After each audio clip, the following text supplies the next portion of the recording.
beer was very much, for a long time, was very much a corporate environment. We had like Molson's, AB InBev, so Budweiser, and then when craft started, it became a little more small grassroots, and that's great. But it was typically white dudes with money who started breweries, and they would hire their friends, they'd hire people they knew, and that's just, you go to any brewery across the country and you'd see the same kind of people, and there is no connection, and that's the problem.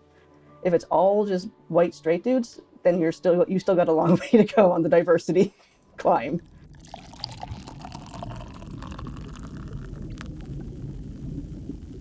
People know me as Bruce in the industry. I've been in the industry in some capacity since I think 2017.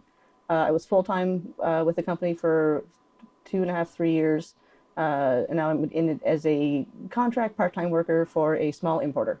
And I am a craft beer fan first and foremost, which is, why I kind of got there. The tattoo started as a joke. My favorite movie is Jaws. This is the shark from Jaws.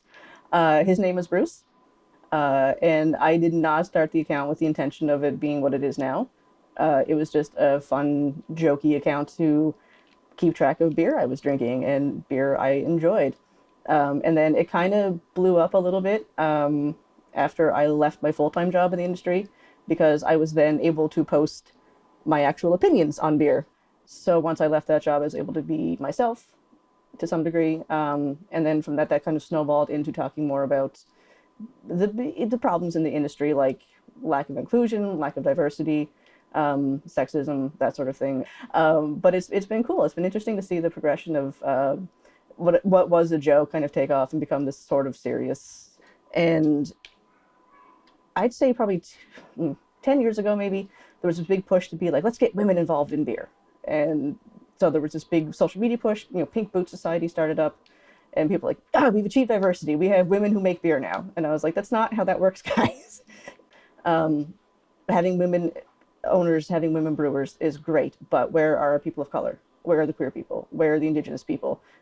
So it's one thing to say, yeah, we're super open to people being here, which is good, because I want to walk into a tasting room and not to see people who look like straight white people.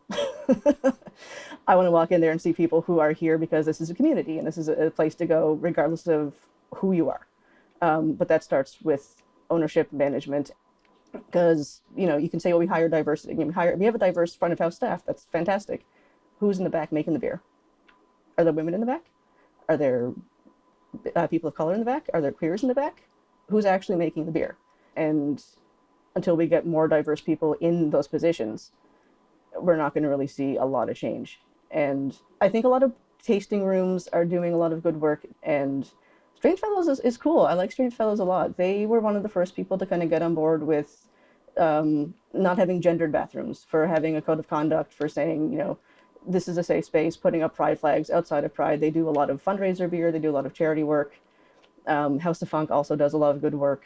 Steel and Oak does a lot of good work. But I do want to see, not just from these three breweries, but all of them. So for all the progress we've made, which has been, I'm not going to say it's not been good, because we have made progress. It's been good.